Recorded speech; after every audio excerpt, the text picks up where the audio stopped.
Salam kudus, saudara-saudara terkasih. Saya akan membahas tentang Wahyu pasal 13, khusus pada ayat yang ke-18. Dan untuk itu, saya membacakan dari kitab suci Wahyu, pasal 13 ayat 11 sampai dengan 18, demikian firman Tuhan. Dan aku melihat seekor binatang lain keluar dari dalam bumi dan bertanduk dua sama seperti anak domba, dan ia berbicara seperti seekor naga. Dan seluruh kuasa binatang yang pertama itu dijalankannya di depan matanya. Ia menyebabkan seluruh bumi dan semua penghuninya menyembah binatang pertama, yang luka parahnya telah sembuh. Dan ia mengadakan tanda-tanda yang dahsyat. Bahkan ia menurunkan api dari langit ke bumi di depan mata semua orang. Ia menyesatkan mereka yang diam di bumi dengan tanda-tanda yang telah diberikan kepadanya untuk dilakukannya di depan mata binatang itu. Dan ia menyuruh mereka yang diam di bumi supaya mereka mendirikan patung untuk menghormati binatang yang luka oleh pedang, namun yang tetap hidup itu. Dan kepadanya diberikan kuasa untuk memberikan nyawa kepada patung binatang itu, sehingga patung binatang itu berbicara juga dan bertindak begitu rupa, sehingga semua orang yang menyembah patung binatang itu dibunuh. Dan ia menyebabkan sehingga kepada semua orang, besar atau kecil, kaya atau miskin, merdeka atau hamba, diberi tanda pada tangan kanannya dan pada dahinya. Dan tidak ada seorang pun yang dapat membeli atau menjual selain daripada mereka yang memakai tanda itu, yaitu nama binatang itu atau bilangan namanya. Yang penting di sini ialah hikmat. Yang penting di sini ialah hikmat. Barang siapa yang bijaksana, baiklah ia menghitung bilangan binatang itu, karena bilangan itu adalah bilangan seorang manusia, dan bilangannya ialah 666. Saudara-saudara yang terkasih dalam Tuhan, berbicara tentang meterai 666 yang adalah meterai daripada iblis. Berdasarkan nubuat kitab suci dalam Wahyu pasal 13 ayat 18. Peristiwa itu akan terjadi di bumi, khususnya di masa sengsara 7 tahun. Jadi di masa sengsara itu, iblis atau antikris akan berkuasa. Dia akan menguasai sistem ekonomi dunia. Dia akan menguasai sistem pemerintahan dunia. Bahkan dia menguasai sistem agama di dunia. Dia akan berperan sebagai seorang diktator, seorang penguasa yang sangat berkuasa di bawah kolong langit. Dan tidak ada seorang pun yang bisa menundukkan dia. Mengapa? Karena dia diberi kuasa. Ya. Nah, di dalam Wahyu pasal yang ke-13, ayat yang ke-18, di sana adalah nubuat tentang seorang penguasa yang akan memerintah dunia dengan kekuatan yang sangat besar. Hal ini telah diungkapkan oleh Allah dengan maksud supaya orang-orang kudus harus waspada dan sadar terhadap gerakan, rencana, aksi-aksi daripada iblis. Kita ketahui bahwa di dalam 1 Petrus pasal 5 ayat 8, iblis itu berjalan keliling dunia, mengaum-ngaum dengan maksud untuk menangkap orang-orang, menangkap siapa saja untuk menjadi mitra kerjanya. Oleh karena itu, Allah sendiri tidak menghendaki supaya manusia ciptaan dibawa, diseret oleh iblis ke dalam kuasanya. Allah sendiri menghendaki supaya semua orang selamat. Dan itu tertulis di dalam 1 Timotius pasal yang kedua ayat yang keempat mengatakan, Allah mau supaya manusia selamat. Mengapa demikian? Karena Allah tahu betapa dahsyatnya, betapa ngerinya, betapa siksaannya. Sebelum memasuki neraka, sudah melewati satu proses siksaan yang cukup besar, yaitu di masa sengsara 7 tahun, di mana iblis berkuasa di sana. Oleh sebab itu, orang-orang kudus hendaknya semakin berhikmat di dalam bertindak. Harus tekun mentaati perintah Allah, harus beriman teguh kepada Tuhan Yesus Kristus. Sebagaimana tertulis di dalam 1 Yohanes pasal 5 ayat yang ketiga, bahwa perintah-perintah Tuhan itu tidak berat. Karena itu mari kita mentaati firman Tuhan. Nah, berbagai peristiwa yang terjadi saat ini juga memberi panggung kepada antikris untuk tampil, ya.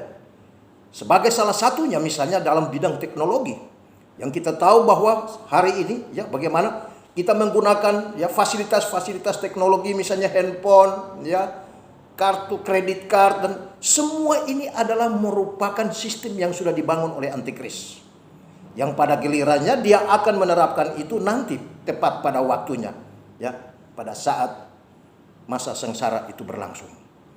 Alkitab telah menjelaskan di dalam Wahyu pasal 13 ayat yang ke-18 tentang bilangan seorang manusia yang simbolnya adalah 666. Dia akan menguasai sistem ekonomi dunia, dan dia menyebabkan semua orang akan masuk ke dalam sistem ekonomi yang dia terapkan, yang dia tetapkan. Ya, siapa yang tidak tunduk kepada sistem ekonomi yang dia tetapkan, pasti dia akan bunuh. Nah, mereka yang tidak mau, tentu yang tidak mau mengikuti aturan mainnya, maksudnya, ya tentu tidak dapat membeli, tidak dapat menjual, ya, tidak bisa berbuat apa-apa. Biarpun hari ini dia memiliki dana triliunan rupiah, tapi manakala menghadapi masa sengsara di mana antikris telah menerapkan sistem kerja, sistem ekonomi yang diterapkannya, ya, kalau tidak menggunakan cap di tangan ataupun di dahi, biarpun uang berlimpah ruah, tidak akan bisa membelanjakan, tidak akan bisa membeli, dan tidak akan bisa menjual. Nilai uang tidak ada artinya. Memiliki uang yang banyak juga tidak ada artinya. Mengapa demikian? Oleh karena dia akan menerapkan satu sistem mata uang dunia atau satu sistem ekonomi dunia. Jadi siapapun yang tidak mau mengikuti aturan main daripada, ya, antikris, ya, dia tidak dapat membeli, dia tidak dapat menjual. Mau beli makan aja harus pakai cap. Cap 666. Kalau tidak ada cap itu tidak bisa. Kecuali mereka yang memakai cap 666 pada tangan dan dahi. Mereka itulah yang berhak untuk bisa berbelanja, bisa menjual, bisa membeli, dan bisa menggunakan segala fasilitas yang sudah disiapkan oleh si antikris. Nah, pemakaian tanda 666 itu sudah mulai di beberapa negara. Uji cobanya sudah terjadi di beberapa negara. Di antaranya di Amerika dan juga di Eropa, bahkan di Asia juga seperti Hong Kong dan lain sebagainya, ya. Bahwa itu sebagai uji coba, ya, daripada bagaimana cara penggunaan, cara penerapan, pemakaian, bahkan di Indonesia juga, ya, sudah dimulai dengan bagaimana mencoba mempraktekkan untuk penggunaan. Nah, karena nanti pada waktunya, ya, pelaksanaan cap itu sendiri akan terlaksana sesuai dengan agenda yang telah ditetapkan. Nah, lalu yang menjadi pertanyaan bagi kita adalah, bagaimana dengan orang kudus? Apakah orang kudus boleh untuk menggunakan cap atau meterai daripada iblis dengan angka 666? Mari kita kembali, kita membaca dari dalam kitab Wahyu pasal 13 ayat yang ke-18. Demikian firman Tuhan. Yang penting di sini adalah hikmat. Sekali lagi, yang penting di sini adalah hikmat. Barang siapa yang bijaksana, baiklah ia menghitung bilangan binatang itu, karena bilangan itu adalah bilangan seorang manusia, dan bilangannya ialah 666. Sekali lagi, hikmat berkata, ya, hikmat berkata, orang kudus harus menghitung bilangan dari binatang itu. Menghitung. Ingat sekali di Alkitab, banyak ayat-ayat Alkitab juga berbicara tentang angka-angka. Angka-angka di dalam kitab suci itu adalah firman Tuhan. Untuk kita menghitung, ya, bagaimana menghitung penanggalan bulan, bagaimana misalnya kita cara menghitung tentang bagaimana penggenapan satu nubuat, ya, kitab Hosea pasal 6 itu ada angka-angkanya.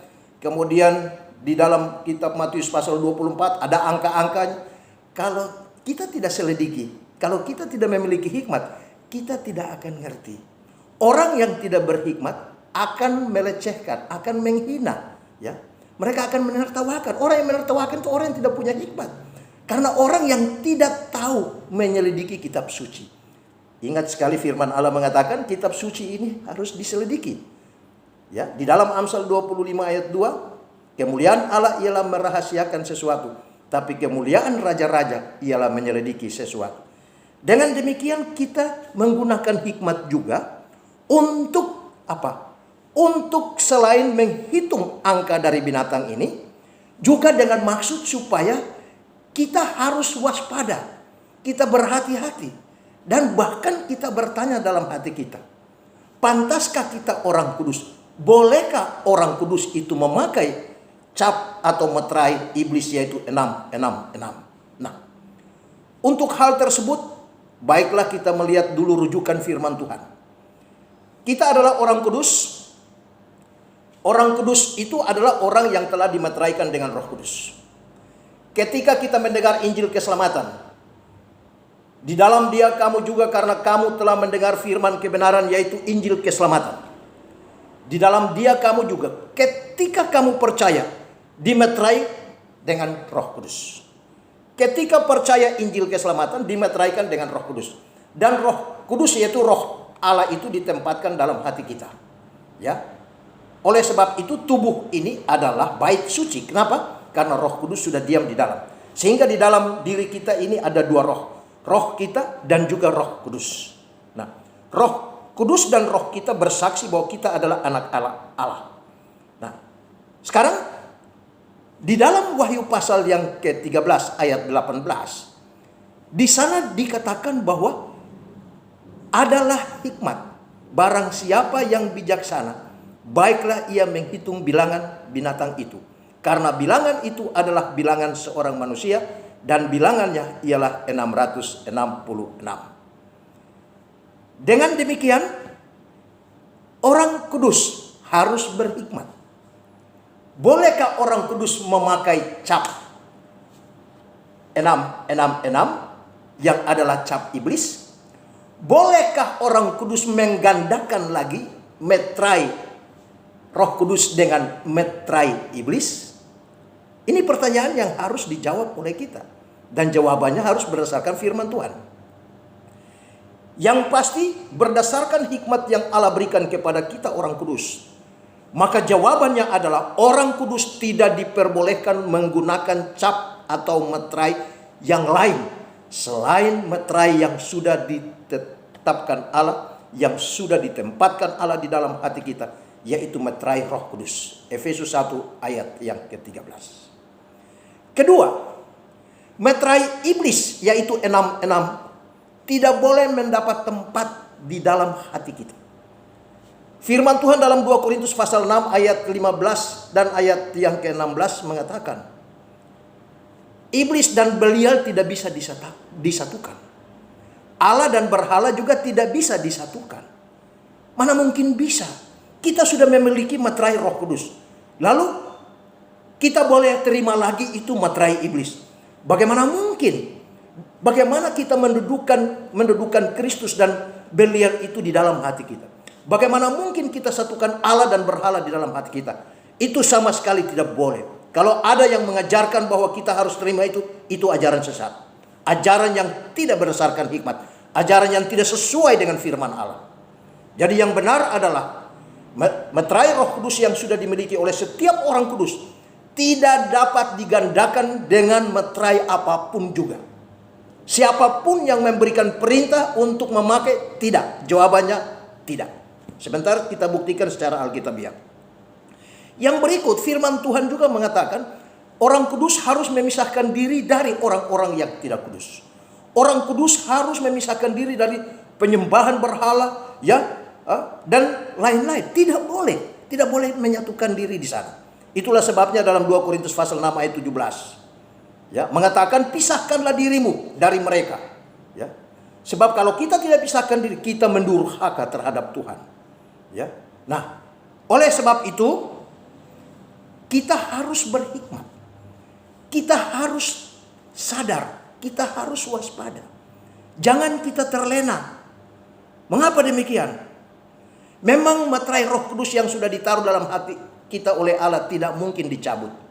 Tetapi apabila saudara menempatkan lagi meterai yang lain, saudara mendurhaka terhadap Tuhan. Saudara tidak sadar bahwa saudara sementara mendukakan hati Roh Kudus. Saudara menginjak-injak roh kasih karunia yang menguduskanmu, Ibrani pasal yang ke-10 ayat 29. Oleh sebab itu saudara-saudara yang kudus, berdasarkan firman Allah, Yohanes pasal 4 ayat 24 mengatakan, hanya kepada Allah sajalah kita menyembah. Karena menyembah Allah adalah menyembah dalam roh dan kebenaran. Yohanes pasal 4 ayat 24. Oleh sebab itu, orang kudus hanya bisa menyembah kepada satu Allah, yaitu Allah yang benar. Allah di dalam Yesus Kristus. Allah yang telah menempatkan meterainya yang kudus di dalam hati kita. Jadi dengan demikian, kita tidak dapat menerima meterai-meterai yang lain. Apapun alasan, siapapun yang memberikan perintah untuk mengenakan meterai yang lain, jawabannya tidak. Mengapa? Kita harus sama seperti Daniel. Di dalam kitab Daniel, pasal yang ke-6, kalau saudara-saudara membaca dari ayat 1 sampai dengan ayat yang ke-23, ancaman kepada Daniel ialah harus dilemparkan ke dalam gua singa. Dan apa yang terjadi? Daniel adalah seorang pejabat tinggi dari pemerintahan Raja Darius. Lalu kemudian para pejabat-pejabat yang lain yang iri hati, cemburu dengki terhadap Daniel. Lalu mereka merekayasa seolah-olah suatu ketetapan dibuat, tetapi ketetapan atau aturan itu dibuat untuk menjebak. Dengan maksud apa yang mereka buat? Mereka datang kepada Raja Darius dan mereka mengatakan begini, kita harus buat satu aturan, di mana di dalam kerajaan ini orang hanya tunduk kepada perintah dan tunduk dan menyembah kepada raja. Di luar itu tidak boleh. Nah kemudian raja mengikuti masukan yang diajukan oleh para pejabat. Lalu dikeluarkanlah satu perintah dan ketetapan. Ketetapan itu tidak dapat dicabut kembali.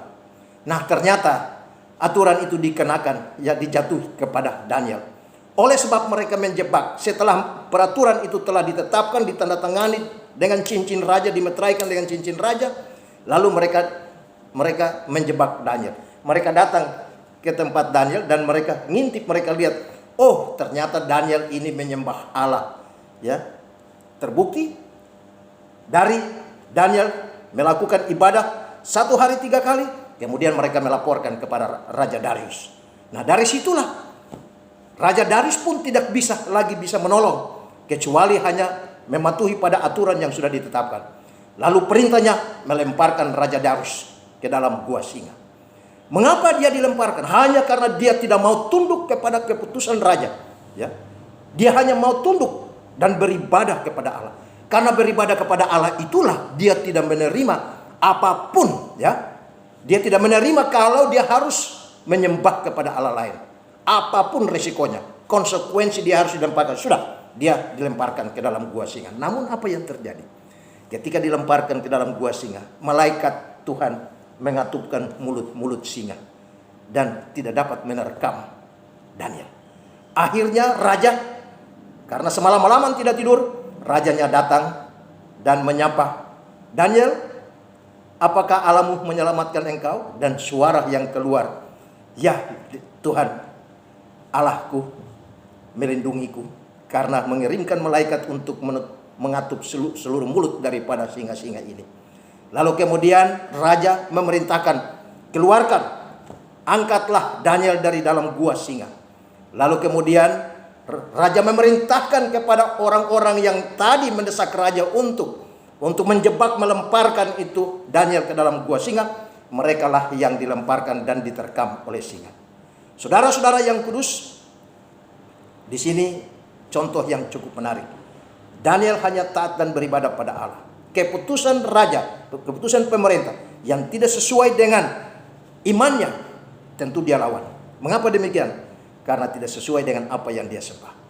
Dengan demikian, saudara-saudara yang kudus, saudara dan saya pun demikian halnya. Kalaupun ada yang mengatakan bahwa kita harus pakai cap itu, jawabannya tidak. Kita harus berpegang teguh. Iman kita harus sama seperti Daniel. Kedua, tidak mungkin kita mendukakan Roh Kudus. Tidak mungkin kita gandakan meterai Roh Kudus dan meterai iblis. Disatukan. Karena 2 Korintus pasal 6, perintah Tuhan, larangan Tuhan dengan tegas, keras, sudah tercantum di dalam firman itu. Dengan demikian yang ada ialah kita hanya dapat menuruti apa kata firman Tuhan. Nah, mengenai pemasangan chip, ya katakanlah, ya, cap 666 berupa chip pada tubuh manusia. Itu pun terjadi nanti setelah pengangkatan. 2 Tesalonika pasal 2 ayat 7 dan ayat yang ke-8. Ya. Jadi dikatakan karena secara rahasia kedurhakaan telah mulai bekerja. Tetapi sekarang masih ada yang menahan. Kalau yang menahannya itu telah disingkirkan, pada waktu itulah si pendurhaka itu baru akan menyatakan diri. Nah, saudara-saudara yang kudus, saat ini ya masih ada Roh Kudus dan gerejanya yang menahan antikris, sehingga sistem kerjanya belum bisa diberlakukan saat ini. Tapi nanti saat di mana sangkakala Allah berbunyi, maka Roh Kudus dan gerejanya diangkat, diambil, ya. 1 Tesalonika 4 ayat 16-17 dan juga Wahyu pasal 6 ayat 4a. Roh Kudus diangkat, gerejanya diangkat, damai sejahtera diangkat. Baru di sanalah antikris serta semua sistem kerjanya akan mulai berlaku. Nah, sebab dikatakan pada waktu tanda diberi, yaitu pada waktu bunyi sangkakala Allah berbunyi, Tuhan sendiri akan turun dari sorga, dan mereka yang mati bangkit dulu, baru kemudian bersama-sama dengan kita yang masih hidup diangkat menyongsong Tuhan di angkasa. Kita diangkat, diubah dalam sekejap, diangkat, bukan diterbangkan ya. Kita bukan terbang, bukan dibawa sama Apollo, bukan dibawa sama pesawat ya. Kita diubah dalam sekejap, diangkat menyongsong Tuhan di angkasa. Demikianlah kita bersama-sama dengan Tuhan selama-lamanya di sorga. Inilah pelajaran singkat, semoga jadi berkat bagi kita sekalian. Tuhan Yesus memberkati. Amin.